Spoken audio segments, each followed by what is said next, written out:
नमस्कार साथियों, अगर आपका जन्म भी 1987 से पहले हुआ है और आपके पास भी जन्म प्रमाण पत्र नहीं है और आपके मन में ये डर बैठाया जा रहा है कि अगर आपके पास जन्म प्रमाण पत्र नहीं हुआ तो आगे चल के आपकी नागरिकता खतरे में पड़ सकती है या फिर आपको सरकारी सुविधाओं का लाभ मिलना बंद हो सकता है। सबसे पहले तो इस डर को आप अपने मन से निकाल दीजिए, क्योंकि सरकार भी इस चीज़ को अच्छी तरीके से समझती है कि पुराने टाइम में, खास करके 90s में 1990 1980 के आसपास जन्म प्रमाण पत्र बनवाने की व्यवस्था इतनी मजबूत नहीं थी। लोग इतना ज़्यादा जागरूक नहीं थे। आधे से ज़्यादा लोगों का जन्म अगर देखा जाए तो वो घर पर ही हो जाता था। कई लोग अस्पताल ही नहीं जाते थे।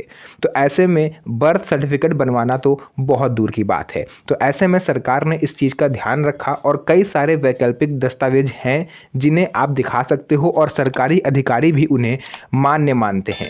तो चलिए वीडियो को स्टार्ट करते हैं और एक एक करके सभी टॉपिक को विस्तार से समझते हैं। तो सबसे पहले तो मैं उन लोगों का जवाब देना चाहूँगा जो लोग ये कहते हैं कि अगर मेरे पास जन्म प्रमाण पत्र नहीं है तो क्या होगा। साथियों, मैंने पूरा रिसर्च यहाँ पर तैयार करके रखा हुआ है ताकि आपके हर सवालों का जवाब मैं दे पाऊँ। नंबर 1 पर जन्म प्रमाण पत्र नहीं है तो क्या होगा। घबराने की ज़रूरत बिल्कुल भी नहीं है आपको। पुराने समय में बर्थ रजिस्ट्रेशन ना के बराबर होते थे। इवन अगर आप देखोगे तो लगभग 70% लोग आपको ऐसे मिल जाएंगे जिनके पास बर्थ सर्टिफिकेट नहीं है। और इस टाइम जब सारे प्रक्रिया इतनी आसान हो गई है, लेकिन फिर भी कई सारे आपको पेरेंट्स ऐसे दिख जाएंगे जो जन्म के समय बच्चे का बर्थ सर्टिफिकेट नहीं बनवाते हैं। इसलिए अन्य दस्तावेजों में से जन्म तिथि आप साबित कर सकते हो। अधिकारी भी वैकल्पिक रिकॉर्डों को स्वीकार करते हैं। अभी हाल ही में यूपी समेत 12 राज्यों में एसआईआर वेरिफिकेशन लगभग अंतिम चरण में पहुंच चुका है और यहां पर मतदाताओं को नोटिस भेजना स्टार्ट हो चुका है। निर्वाचन आयोग की तरफ से जितने भी मतदाता हैं सभी के घर पर नोटिस भेजा जा रहा है। इस नोटिस के थ्रू उनको हियरिंग के लिए बुलाया जा रहा है, सुनवाई के लिए बुलाया जा रहा है, ताकि वो अपने कोई ठोस सबूत दिखा सकें जिससे उनकी जन्म तिथि सत्यापित हो जाए। तो ऐसे में आप वहाँ पर भी जाओगे, ईआरओ बैठे होंगे, वो भी आपके कोई भी वैकल्पिक दस्तावेज होगा उसमें अगर जन्म तिथि है तो वो उसे भी मान्य मानेंगे। अब हम लोग बात करेंगे, सबसे मजबूत विकल्प होता है साथियों शैक्षणिक दस्तावेज। अगर आपकी पढ़ाई लिखाई थोड़ी बहुत भी हुई है, गाँव से अगर आप पढ़े हो 5वीं तक 8वीं तक, तो भी आप अपना शैक्षणिक दस्तावेज दिखा के सेफ हो सकते हो। जैसे स्कूल ट्रांसफ़र सर्टिफिकेट, जो टीसी वगैरह जिसको हम लोग बोलते हैं, अगर वो आपके पास है। एसएलसी भी होता है बहुत लोगों के पास, 5वीं 8वीं पास का प्रमाण पत्र अगर आपके पास है, रिपोर्ट कार्ड, रिजल्ट, जो भी आप बोलते हो, 5वीं का 8वीं का। 10वीं की मार्कशीट अगर आपके पास है तो वो सबसे मजबूत विकल्प होता है, क्योंकि जन्म प्रमाण पत्र अगर आपके पास नहीं है तो उस केस में आपका जो हाई स्कूल की मार्कशीट है, यानी 10th क्लास की मार्कशीट, उसे ही जन्म प्रमाण पत्र की तरह माना जाता है। तो ये आप सेफ हो सकते हो। इसके अलावा स्कूल अगर नहीं गए हैं, अब आप में से बहुत सारे लोग ऐसे होंगे जो ये कहोगे कि मेरे पास शैक्षणिक दस्तावेज नहीं है क्योंकि मैंने स्कूल की शक्ल ही नहीं देखी, मैं स्कूल ही नहीं गया, तो मेरे पास शैक्षणिक दस्तावेज कहाँ से आएंगे, कहाँ से आएगी टीसी और कहाँ से आएगी मार्कशीट। तो साथियों, उसके लिए भी यहाँ पर आपका लिए प्रावधान किया गया है। आप दिखा सकते हो ज़मीन के कागज बनेंगे सबूत। अगर आपके पास अपना मकान है, खुद का आपका मकान है और पढ़ाई का रिकॉर्ड मौजूद नहीं है, तो आप ज़मीन की रजिस्ट्री दिखा सकते हो। खसरा खतौनी जो भी आपके पास है आप दिखा सकते हो। बैनामा अगर है रजिस्ट्री वगैरह तो वो आप दिखा सकते हो। पैतृक संपत्ति रिकॉर्ड, अगर आपकी जो ज़मीन है वो आपके दादा परदादाओं के नाम पर है तो आप उसे भी एज अ रिकॉर्ड दिखा सकते हो। इसके अलावा ये साबित करता है कि आपका परिवार जो है वो पीढ़ियों से भारत में रहता चला आ रहा है, तो पूर्वज के आधार पर भी आपको नागरिकता मिल सकती है और नागरिकता साबित हो सकती है। इसके अलावा आ जाता है जाति प्रमाण पत्र भी सहायक होगा। अगर आप एससी, एसटी या ओबीसी कैटेगरी से आते हैं और आपके पास कोई अन्य दस्तावेज नहीं है सिवाय जाति प्रमाण पत्र के, तो वो भी आप दिखा सकते हो। इससे भी आपको नागरिकता का जो अधिकार है वो मिलता है। इसके अलावा साथियों निवास प्रमाण पत्र, वो भी आप दिखा सकते हो। अगर आपके पास मूल निवास प्रमाण पत्र या स्थायी निवास प्रमाण पत्र है तो उसे भी आप आसानी से दिखा सकते हैं। इसके अलावा आ जाता है पुराने बैंक, एलआईसी के दस्तावेज अगर आपके पास हैं, ये भी सहायक प्रमाण बन सकते हैं। पुराना बैंक खाता अगर आपके पास हो 1987 से पहले का, एलआईसी इंश्योरेंस वगैरह अगर आप लोगों ने करवाया हुआ है अगर वो है आपके पास, या फिर डाकघर खाता। बहुत सारे लोग पोस्ट ऑफिस में उस टाइम अकाउंट खुलवाते थे, तो वो अगर आपके पास उसकी बुक कोई पड़ी हुई है, कोई रिकॉर्ड, कोई स्टेटमेंट, तो भी आप दिखा सकते हो।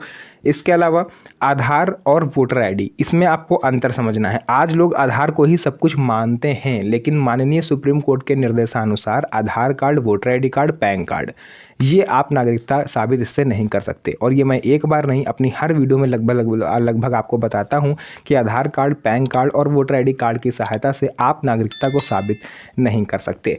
सबसे ज़्यादा जो वोटर आईडी कार्ड होता है, लोग उसको कहते हैं कि जब हम इससे वोट दे सकते हैं तो नागरिकता क्यों नहीं साबित हो रही है, तो उसका एक अलग प्रावधान होता है, क्योंकि जो वोटर आईडी कार्ड है वो अधिकतर लोगों ने आधार कार्ड से बनवाया है। इसलिए धीरे धीरे आप लोग समझ रहे हो कि आधार कार्ड की मान्यता भी सरकार ख़त्म करने की ओर अग्रसर है। तो किसी भी टाइम आपका आधार कार्ड, ये समझ लीजिए, बंद भी हो सकता है। बाकी आप लोग खुद ही देख रहे हो सरकार क्या कर रही है। इसके अलावा दस्तावेजों में नाम, जन्मतिथि अगर मिसमैच है तो इसे आपको तुरंत सुधारना है। अक्सर गड़बड़ी मिलती है आधार कार्ड में, किसी की डेट ऑफ बर्थ गलत है, किसी के नाम की स्पेलिंग मिस्टेक है, किसी ने पता गलत डाला है, और भी बहुत चीज़ें यहाँ पर दिक्कतें करती हैं। परिवार के दस्तावेजों का मिलान होना ज़रूरी है। ध्यान दें, पिता का नाम हर जगह समान हो, स्पेलिंग एक जैसी हो। अगर सरनेम में दिक्कत होगी तो भी प्रॉब्लम हो सकती है। जैसे पिता का नाम राम कुमार है, आपने राम सिंह यादव लिख दिया, है ना। बहुत सारे लोग यहाँ पर क्या करते हैं कि लिखते कुमार हैं, लेकिन जो मेन जात होती है वो भी लिख देते हैं। जैसे अक्सर आप देखोगे किसी से तो आदमी अपना नाम बताएगा, भैया मेरा नाम है अनुज कुमार, लेकिन दस्तावेजों में आप देखोगे तो लिखा होगा अनुज कुमार सिंह या अनुज कुमार यादव। तो ये चीज़ अगर अलग अलग हो रहा है, मिसमैच हो रहा है, तो यहाँ पर आपको थोड़ा सा सतर्क रहने की ज़रूरत है, क्योंकि ये गलती आपको आगे चल के बड़ी मुसीबत में डाल सकती है।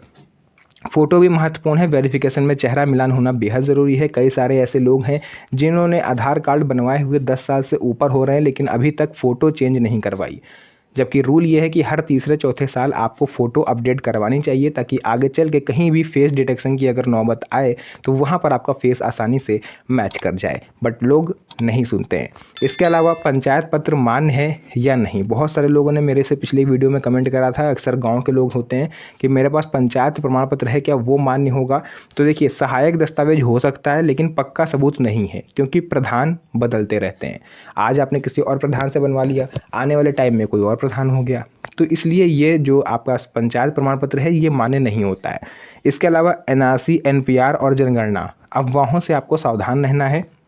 गांव में ये डर फैलाया जा रहा है। अक्सर गांव में आप लोग देखोगे, क्योंकि लोग कम जागरूक होते हैं, कानून के बारे में उनको जानकारी नहीं होती, तो अक्सर ये डर लोग फैलाते हैं कि राशन आपका बंद हो जाएगा अगर ये काम नहीं करा, सरकारी सुविधा का लाभ नहीं मिलेगा, पीएम किसान सम्मान निधि योजना के पैसे नहीं मिलेंगे। तो इन अफवाहों से आपको थोड़ा सा सावधान रहना है, क्योंकि सरकार की तरफ से अभी तक ऐसा कोई अनाउंसमेंट हुआ नहीं है कि आप एसआईआर या एनआरसी में भाग नहीं लोगे तो आपको ये सब चीज़ें बंद कर दी जाएंगी। ये अभी केवल अफवाह है। सरकार समय आपको दे रही है, कैंप लगवाए जाएंगे आपके गांव में, आपको सब काम टाइम टू टाइम कर लेना है, लेकिन अभी भी ऐसा कोई रिपोर्ट जारी नहीं हुआ है जिसमें आपको सरकारी सुविधा का लाभ मिलना बंद हो जाए।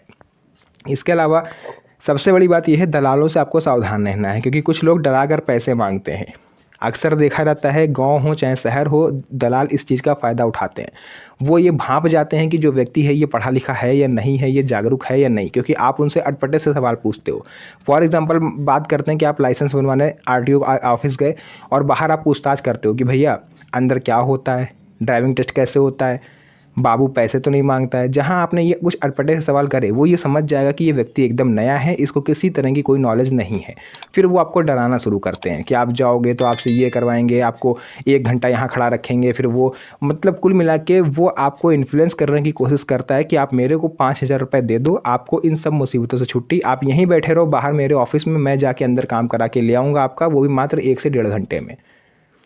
तो आप लोग भी सोचते हो कि चलो यार दे देते हैं, 5,000 जो पैसे वाले होते हैं वो दे देते हैं, जो पैसे वाले नहीं होते हैं वो वहीं से मायूस होकर लौट आते हैं। तो दलालों से आपको सावधान रहना है। जो भी काम आपको करवाना है, कोई भी दस्तावेज बनवाना है, चाहे बर्थ सर्टिफिकेट हो, निवास प्रमाण पत्र हो या जाति प्रमाण पत्र या कोई भी हो दस्तावेज, आप खुद जाइए कार्यालय में, अफसर बाबू जो बैठे हैं उनसे मिलिए और आप अपना प्रोसेस खुद करिए, क्योंकि इस टाइम दलाल सबसे ज़्यादा सक्रिय हैं। बाकी मैंने जो भी इंपॉर्टेंट चीज़ थी आपको बता दिया है। अगर वीडियो पसंद आई हो तो वीडियो को लाइक करके इस वीडियो को अपने उन यार दोस्तों रिश्तेदारों के साथ शेयर करिए जो अक्सर परेशान रहते हैं, अफवाहों के चक्कर में पड़ के वो भ्रमित होते हैं। तो फिलहाल के लिए आज की इस वीडियो को हम लोग यहीं तक रखेंगे। अगर आप नए हैं तो चैनल को सब्सक्राइब करना बिल्कुल मत भूलिएगा, क्योंकि कोई भी नया अपडेट होगा, कोई भी नई न्यूज़ आती है, वो सबसे पहले मैं आपको यहाँ पर बताता हूँ। तो फिलहाल के लिए आज के इस वीडियो को यहीं तक रखेंगे। फिर से मुलाकात होगी आप सभी से एक और नई मज़ेदार वीडियो में। तब तक के लिए धन्यवाद। जय हिंद।